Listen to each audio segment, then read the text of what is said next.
احترامات دوستو، آج ہم لیکچر نمبر 5 پانچواں لیکچر اور پارٹ 1 پہلا حصہ ہم پڑھنے جا رہے ہیں۔ اس کے پھر پارٹ 2 میں ہم دوسرے حصے میں جائیں گے۔ یہ آج مختصراً سا ٹاپک ہے جس کا اعلان یا عنوان ہے The Philosophy and Thinking of Sir Syed Ahmad Khan Towards Indians۔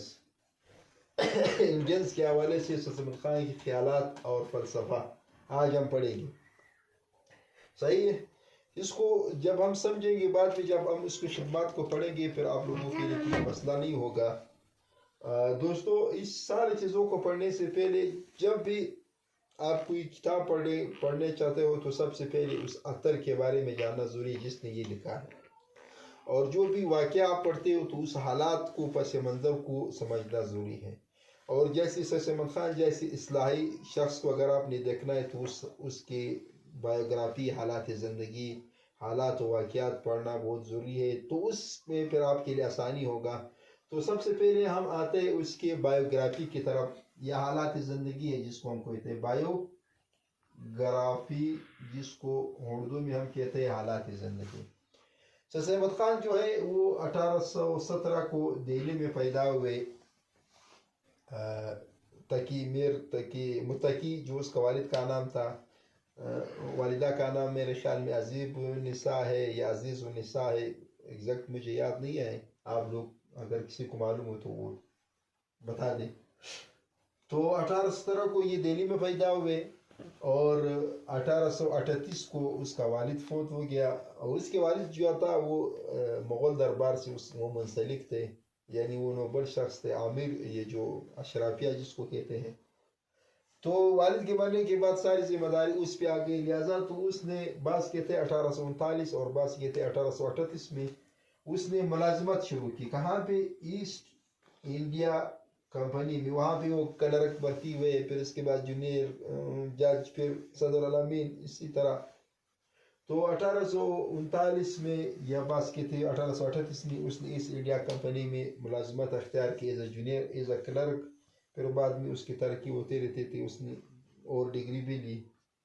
تو یہ جو ہے 1841 میں پھر یہ جونیئر جج بن گئے، اور جب جنگ ہو رہے تھے 1858 اس وقت یہ بینجور میں تھا۔ اس کا ایک کتاب بھی ہے تاریخ سرکشی بینجور، اس پہ اس نے سارے واقعات قلم بند کر دیے۔ پھر 1876 یا 77، اس میں مجھے تھوڑا یاد نہیں آ رہا ہے، تو آپ دوستوں خود چیک کریں، 1876 یا 77 میں اس نے ملازمت سے استعفیٰ دے دیا، ریٹائر ہو گئے۔ اور 1888 میں سر سید احمد خان کو سر کا خطاب ملا تھا، نائٹ۔ یہ ہمیشہ جو ہے یہ انگریز ان کو دیتے تھے جو اس کی اچھی خدمات ہو، تو سر کا خطاب اس کو 1888 میں ملا، جس کو انگریزی میں نائٹ کہتے ہیں، اردو میں سر کہتے ہیں۔ اور آخر کار 1898 میں یہ وفات پا گئے۔ تو یہ جو ہے ہم نے اس کے حالات زندگی کو پڑھا۔ ابھی ہم آتے ہیں اس کی جو فلسفی اور تھنکنگ ہے، اس کو ہم نے 2 حصوں میں تقسیم کیا ہے دوستو۔ ایک یہ بہت ضروری ہے، ٹرائنٹی تھیوری، یا جس کو نظریہ تسلیت کہتے ہیں، ٹرائی تھیم کو کہتے ہیں، جس کو ٹرائسکل، اس طرح ایک سیکل ہوتے ہیں جو چھوٹوں بچوں کی 2 ٹائر پیچھے ہوتے ہیں، ایک آگے ہوتے ہیں، جس کو ٹرائی سیکل کہتے ہیں، یا بائسکل 2 کو کہتے ہیں۔ تو اس کا ایک نظریہ ہے ٹرائلٹی، یہ نظریہ ہم پڑھیں گے، اور اسی کے ساتھ 4 پوائنٹ ایجنڈا اور 4 رکاتی ایجنڈا جو سر سید احمد خان ہے، یہ ہم پڑھیں گے دوستو۔ اس کو آپ بالکل غور سے سنیں، اس کو سمجھنے کی کوشش کریں۔ جب یہ آپ سمجھیں گے بعد میں جتنے بھی تنقید انتظام کے بغیر اگر آپ سر سید احمد خان پہ کوئی کرٹیسائز کرنا چاہتے ہو، یا اس پہ کوئی مطالعہ کرنا چاہتے ہو، یا اس کی تعلیمی خدمات کو اچھے اینگلز میں یا برے اینگلز میں لکھنا چاہتا ہو، وہ اس کے بعد آپ کے لیے بہت آسانی ہوگا۔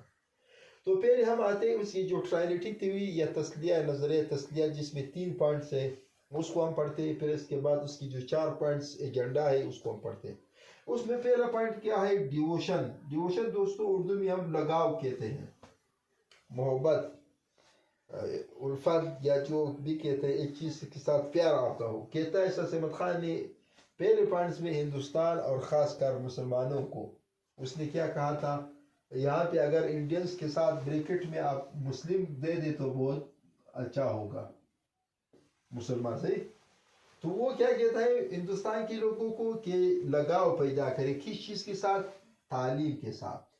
देखो दोस्तों, मैंने आपको बताया था कि लॉर्ड मैकाले एजुकेशनल सिस्टम अंग्रेजी निज़ाम तालीम आया, उसमें यह कहा गया था जो भी अंग्रेजी तालीम हासिल करेंगे हम उसको मुलाजमत देंगे। तो यहाँ पे सर सैयद अहमद खान मुसलमानों की ये तरगीब और ख़ासकर हिंदुस्तानों को ये तरगीब देते हैं कि आप तालीम पे तवज्जो दें, उसके साथ मोहब्बत पैदा करें, प्यार पैदा करें, दिलचस्पी पैदा करें। ये नज़रिए का पहला पॉइंट है। दूसरा पॉइंट क्या है, लॉयल्टी, वफादारी करे किसके साथ, दोस्तों अंग्रेज के साथ। ये बस अभी ये आप लोगों के लिए समझने के लिए काफ़ी है। तो अहमद खान कहता है कि आप अंग्रेज के साथ वफादारी करें, जंग से कुछ नहीं होगा, जंग आपने किया आप हार गए, अभी वो यहाँ पे हुक्मरान ही वो एक हकीकत है। तो आपके लिए आसान रास्ता ये है कि आप इसके साथ मोहब्बत करें, सही, वफादारी करें, मोहब्बत भी नहीं वफादारी करें। और तीसरा पॉइंट बहुत खतरनाक पॉइंट है, आलुपनेस, अलाइदगी इख्तियार करें, किनारा कशी इख्तियार करें, किस चीज़ से, पॉलिटिक्स। तो ये दोस्तों ये चीज़ें उसने क्यों बताई, क्योंकि उस वक्त अंग्रेज ये समझ रहे थे वो किसी भी सूरत पे हिंदुस्तान के लोगों के कोई भी तहरीक को पसंद नहीं करते थे, चाहे वो सियासी तहरीक हो, चाहे समाजी तहरीक हो, चाहे शऊरी तहरीक हो। ये दो चीज़ें हैं।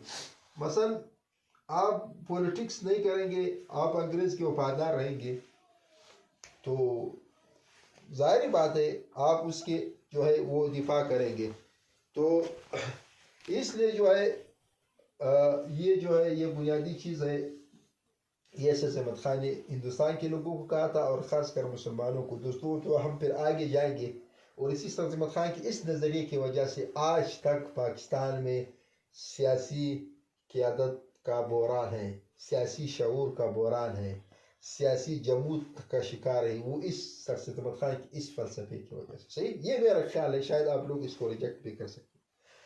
फिर हम आते हैं इसके दूसरे पॉइंट की तरफ, फोर एजेंडा, ये 4 रुकाती एजेंडा सैयद अहमद खान के आप पढ़ेंगे। उसमें उसने क्या कहा था, combination of western education with Islamic values. Syed Ahmad Khan की यह ख्वाहिश थी कि वो इल्हाक करे, कंबाइन करे, एक साथ मिलाए मगरबी तालीम और इस्लामी इक़दार। क्योंकि वहाँ पे जब मगरबी तालीम थे तो उलमा फतवे दे रहे थे ये हराम है, ये गैर शरई है, तो वो ये कोशिश करते थे कि एक दूसरे को मिला दिया जाए ताकि मुसलमानों को तालीम हासिल करने में मुश्किलात ना हो, ताकि वो मजहबी लोगों की बातों में ना आ जाए। ये इसकी एक कोशिश थी, सही। इसलिए उसमें फिर बाद में जब हम उसकी किताबें वगैरह पढ़ेंगे तो आप समझेंगे कि वो किस तरह एक चीज़ की इंटरप्रिटेशन कर रहे थे। दूसरा चीज़ क्या है, रैशनैलिटी इन रिलीजन, वो मज़हब में अकलियत। ये तो वो अकलियत छोटी, एक जो अकल हम इस्तेमाल करते हैं, अकलियत उर्दू में मैं थोड़ा प्रोनाउंस नहीं कर सकता हूँ, या दलील। सैयद अहमद खान मज़हब में हर उस चीज़ को मानते थे जो उसके दलील को मानते थे। इसलिए सैयद अहमद खान पे ये इतराज़ किया गया था कि वो फरिश्तों को नहीं मानते थे या बहुत सी चीज़ों को। यूँ कहता है जो चीज़ मेरी अकल, मेरे दिमाग, मेरे शऊर नहीं समझ सके, यानी एक आसान अल्फाज में वो अकादमी तौर पर वो इन चीज़ों के खिलाफ थे। वो कहता है कि आप मज़हब को रैशनैलिटी, दलील की बुनियाद पर आप उसको समझने की कोशिश करें। इसलिए सैयद अहमद खान पे गैर मज़हब काफिर के फतवी भी लगे, उसकी जो इस्लामिक इंटरप्रिटेशन है उसमें भी ज़्यादा सवालात हुए थे। तीसरी चीज़ क्या है, simple life and ideal life, यानी आप सादा ज़िंदगी गुजारे और मिसाली ज़िंदगी गुजारे। दोस्तों हमारे पास एक रियलिटी है, हकीकत पसंदी है, और एक आइडियलिज़म है जो मिसालत पसंदी है कि आप इस तरह ज़िंदगी गुजारे कि आप सादा भी हो लेकिन लोगों के लिए नमूना हो, आप एजुकेटेड हो, आप सिविलाइज्ड हो, या आप ये सारी चीज़ें आपने। और इसके साथ ये पॉइंट बिल्कुल इसी के साथ सैयद अहमद खान का नज़रिया या यकीन था, बिलीव और अलिफनेस इन पॉलिटिक्स, सियासत में अलाइदगी या किनारा कशी। तो ये जो है ये सैयद अहमद खान दोस्तों क्यों थे, वो इसलिए उस वक्त वो ये समझ रहे थे कि अंग्रेज़ का मुकाबला हम किसी भी हवाले से नहीं कर सकते, लिहाजा हमारे लिए बेहतर ये है कि हम तालीम पे तवज्जो दें, हम थोड़ी माशी तौर पर मजबूत हो जाए, हमें थोड़ा शऊर आ जाए और हम थोड़ा दुनिया के साथ बराबर आ जाए, फिर इसके बाद हम सियासत करें। लेकिन ये चीज़ बिल्कुल इस सैयद अहमद खान का जो निज़ाम, जो तालीम पे मुसलमानों को और हिंदुस्तान के लोगों का था, उसमें सिर्फ आपकी मादी ज़रूरियात पूरे थे, यानी आप तालीम हासिल करें और आप मुलाजिमत अख्तियार करें। जिस तरह भी पाकिस्तान में हम पढ़ रहे हैं, आप निसाब देखिए, इस निसाब में क्या है, पहले दिन से हमारे स्टूडेंट के जहन में ये बना हुआ है कि मैंने इंजीनियर बनना है, मैंने डॉक्टर बनना है। यहाँ पे तो अलमिया ये भी है कि हम सीएसएस या फीसीएस करते हैं तो वहाँ पे बार बार 13 सब्जेक्ट्स और हर सब्जेक्ट की 3 बुक्स पढ़ते हैं, लेकिन फिर उसके बाद हम मुलाजिम बन जाते हैं, फिर हम वहाँ पे डिक्टेट करते थे। तो ये वही है, ये एजुकेशन तो उसमें क्रिएटिविटी तो नहीं है, इसमें शऊर तो नहीं है, इसमें इकोनॉमिक फाउंडेशंस तो नहीं है, अब रिसोर्सेज के हवाले से नहीं। तो इसलिए ये जो मुताला पाकिस्तान पे ज़्यादा इतराज़ भी किया जाता है, वो इसलिए किया जाता है कि हमने जो कॉलोनियल जो एजुकेशन सिस्टम है वहाँ भी सिर्फ या अंग्रेज़ी तालीम पढ़े, आप किस तरह मुलाजिम बन जाए। तो उस वक्त अंग्रेज़ों को चाहिए थे कि उसको क्लर्क्स मिल जाए। यहाँ पे पाकिस्तान में भी तालीम हासिल कर रहे हैं, कोई टीचर बन रहा है, कोई ऑफिसर बन रहा है, कोई क्या बन रहा है, लेकिन हम जोग्राफ़ी से लाताल्लुक़ है, हम वसाइल से लाताल्लुक़ है, हम सियासत से लाताल्लुक़ है, हम मईशत से लाताल्लुक़ है, हम बहुत सी चीज़ों से लाताल्लुक़। और पहले दिन से अब मैंने बहुत से स्टूडेंट देखे हुए FAC के स्टूडेंट होते हैं, वो मुलाजमत के बारे में सोचते, किसी ने ये नहीं सोचा, ना हमने ये कोशिश की एज उस्ताद कि आप कोई तख्लीक, कोई किताब लिख ले, कोई आर्टिकल लिख ले, कोई नई चीज़ ईजाद करे, बस हर एक इसके पीछे लगे हुए। सही, तो वो ये वेस्टर्न एजुकेशन वो उस माने में आपको नहीं पढ़ाते थे कि आप साइंस पढ़े, आप कोई लिटरेचर्स पढ़े, बस आप अंग्रेज़ी तालीम हासिल करें, आप गवर्नमेंट का मुलाजिम बने। तो ये जो है सर अहमद खान का एक फ़िलासफ़ी और थिंकिंग थी जो मैंने आप लोगों को पढ़ाया था। उसके बाद हम उसके खिदमात को पढ़ेंगे, बाद में फिर आपके पास अगर और नॉलेज हो तो आप लोग हमारे साथ शेयर कर सकते हैं। ये मेरे ख्याल है, जो मैंने जहाँ तक पढ़ा है, ये ज़रूरी नहीं है कि ये सच हो, ये आप भी डिपेंड करता है। मेरा काम सिर्फ पढ़ाना है, फिर वो जो डिसाइड करना है वो आप लोगों ने करना। मेरी जो बात है वो आखिरी बात नहीं है, आप इसमें इजाफा भी कर सकते हो, आप इसको रिजेक्ट भी कर सकते हो। बहुत शुक्रिया।